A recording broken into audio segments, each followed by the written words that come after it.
Welcome. Tonight, we're diving into the top 10 European countries sending back immigrants in 2025.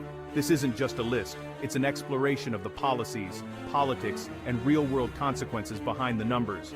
We'll cut through the noise and look at the facts, the legal frameworks, and the human stories often left out of the headlines.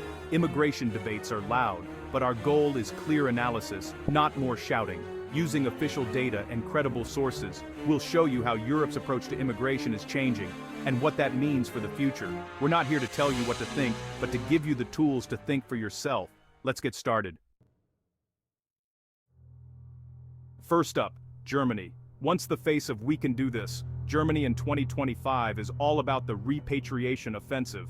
Chancellor Scholz's government has empowered authorities to enter refugee accommodations without a warrant and extended pre-deportation detention.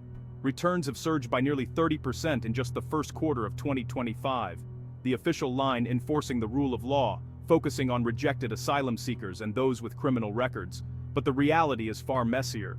Families uprooted, children pulled from schools, and communities disrupted. Human rights groups warn of families being separated and people sent to countries they barely know. The policy's net is wide, and the process, while efficient, raises serious questions about privacy and due process. Germany's message, the welcome mat is out, but the door is now much heavier and quicker to slam shut. It's a shift from idealism to enforcement, with a clear focus on returns. And the numbers look clean on paper, but the human cost is significant. Germany is redefining its approach, pragmatic, some say brutal. The era of "we can do this" is over. France, land of fraternité, is tightening its grip. Macron's new immigration law is a political balancing act, offering regularization for some, but toughening rules for most. It's now easier to deport foreign nationals convicted of crimes and harder for families to reunite. The law has sparked outrage on both the right and left, but it's now the law of the land. Notices to leave French territory are up, with more resources for enforcement. Police checks and aggressive detention are on the rise. The government frames this as reclaiming control, but critics see it as a betrayal of French values. France is caught between economic needs and political pressure, resulting in a harsher, more arbitrary system. The spirit of fraternité is being tested like never before. Italy, on the front line of Mediterranean migration, has gone all in on zero tolerance. Prime Minister Meloni's government cracks down on sea rescues, hitting NGO ships with fines and regulations. New detention centers are being built, and deals with countries like Albania outsource asylum processing. The climate for immigrants is one of fear. Raids are up, legal pathways are shrinking. The government's rhetoric frames immigrants as threats, fueling a hostile environment. Official returns are climbing, but so is the humanitarian crisis at sea.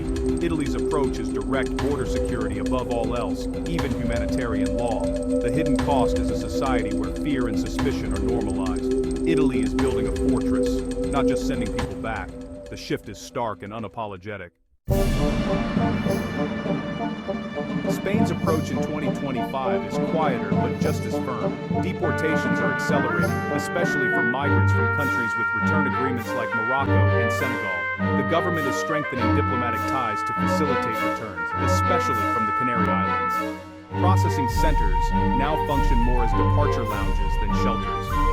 Police efforts to identify and detain undocumented immigrants have increased, while legal pathways have become harder to access. Spain's strategy is less about rhetoric, more about efficient, behind-the-scenes enforcement. The result, more people sent back, and a tightening grip on those living in the shadows. Spain's image as a humane country is under pressure from EU demands and domestic politics. In the UK, post-Brexit immigration policy is defined by deterrence. The Rwanda asylum plan, outsourcing claims processing to Africa, remains controversial and costly. The Illegal Migration Act disqualifies irregular arrivals from claiming asylum, aiming to break smuggling networks. Enforced returns are up, especially to countries like Albania, with fast-track agreements. Each return flight is publicized as proof of government toughness. The UK's stance is isolationist, with high fences and one-way tickets. Critics say the right to asylum is being extinguished. For the government, returns are central to its political identity. Taking back control now means sending people away, whatever the cost. Sweden, once a symbol of humanitarian openness, is undergoing a dramatic shift. The government, backed by nationalists, is moving from integration to return. Temporary residence permits are being systematically reviewed and revoked. Public sector workers are now required to report undocumented immigrants, sparking outrage among unions. Deportation centers are increasing, and appeal processes are being shortened. The narrative links immigration to social problems, fueling public anxiety and support for tough measures. Critics warn this sows distrust and fear, pushing people away from essential services. Sweden's identity as a humanitarian nation is being dismantled. The focus is now on reducing non-citizens, not welcoming them. The paradigm has shifted. Sweden is redefining itself. The change is profound and controversial. Austria has become a legal fortress, relying on strict enforcement of existing laws. Once asylum is denied, deportation is swift and efficient, little room for exceptions. Austria ranks among the EU's highest for enforced returns relative to population. The federal agency BFA works closely with police to locate and detain those with deportation orders. Austria opposes asylum tourism and pushes for stronger EU borders. The process is fast, inflexible, and often criticized by human rights groups. For many, the path to asylum is long, and the chance of staying slim. Austria's hardline approach is a model of bureaucratic efficiency and controversy. The Netherlands applies its famed pragmatism to immigration with a tough edge. Voluntary return is encouraged with financial support, but those who refuse face enforced removal. Rejected asylum seekers lose access to housing and support, making voluntary departure a pressured choice. The Dutch Repatriation and Departure Service ensures deportations are carried out efficiently. Controversy surrounds the deportation of long-term residents and children, sparking public debate. The system is efficient but unforgiving, with strict criteria and little flexibility. The message is clear. When the government says it's time to go, you go. The Dutch model is soft in language, hard in practice. Belgium, at the heart of the EU, faces a reception crisis and responds with a crackdown. Chronic shortages of shelter have left thousands homeless, drawing condemnation from courts and human rights groups. The government has ramped up deportations, prioritizing returns to relieve pressure on the system.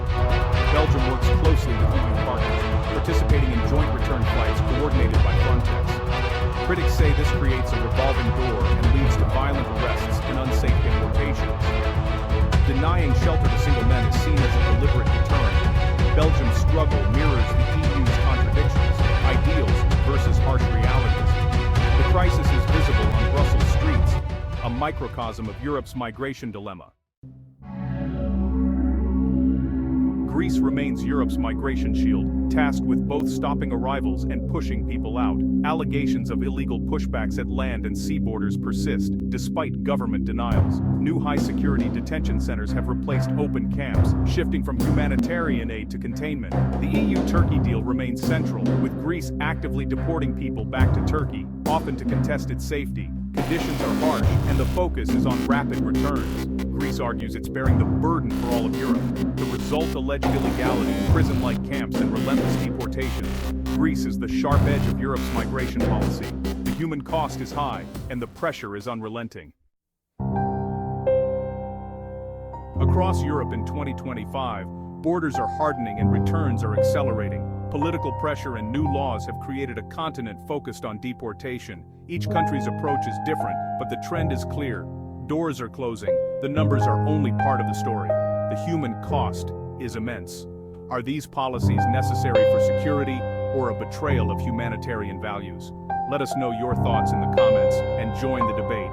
Thanks for watching. Subscribe for more in-depth analysis.